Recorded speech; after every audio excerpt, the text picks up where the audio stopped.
Belfast Confetti by Kieran Carson.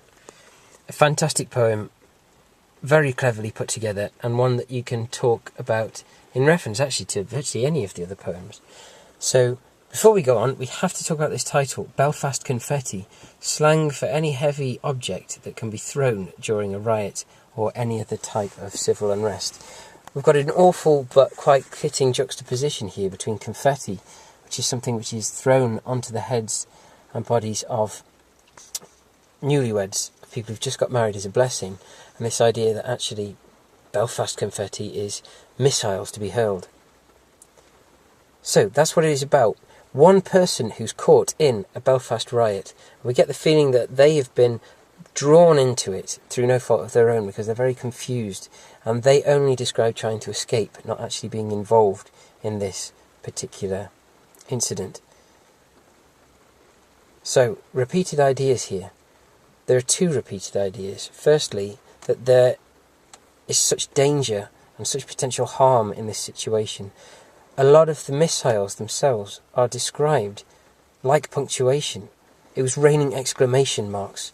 There was an asterisk on the map. There were colons. There were stops. But actually, equally what's described are the things that are being thrown. Nuts, bolts, nails, car keys. Very, very disturbing. Also, the repeated ideas of panic and anxiety. This man wants to be out of where he is. He's so frustrated and so panicked that he starts to ask questions of himself. My name, what's my name? Where am I coming from? Where am I going? He has a fusillade of question marks. A fusillade being an opening fire of several or many bullets. The idea of a spray of bullets. He has a fusillade of question marks because he has so many questions. The tone is interesting in that it's both quite impassioned, almost you could say hysterical at times, but more than that, it's also there's almost an acceptance that this is happening. This man is almost resigned to the fact that this is happening, and that he knows this labyrinth so well, all of the street names, Balaclava, Raglan, Inkham and Odessa Street, but he can't escape. So, individual words.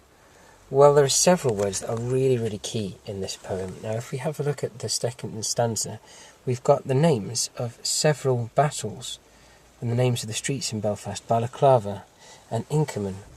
Lord Raglan, for Raglan Street, was one of the commanders in the Crimean War. We also have other things named from the modern conflict, not the Crimean War, but the modern conflict that's happening in the Troubles and these riots. A Saracen, a Kremlin 2 mesh, mackerel on face shields, walkie-talkies. This man is naming things, almost as if the narrator himself is casting his glances around and he's describing things that he's seeing, that his eyes rest on, or maybe come to cling to try and make sense of what's going on. Okay, alliteration. Well, the alliteration we have actually is the description of the punctuation that's there. You know, we've got things that are stuttering, a hyphenated line, a burst of rapid fire. The punctuation itself almost is alliterative. The punctuation itself is almost described as missiles itself. Rhyme and rhythm. Possibly more than any poem in this cluster, there isn't so much of a rhythm at all.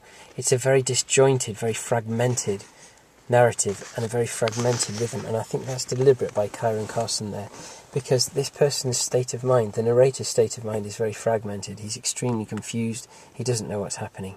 And then the first word, suddenly, as the riot squad moved in, it was raining exclamation marks, nuts, bolts, nails, car keys. The rhythm there is created by the punctuation, or it might well be the lack of punctuation there. But the overwhelming idea of this is that this character is very, very confused and has a fragmented state of mind, and that comes out in this narrative. And then structure. Well, we have two stanzas.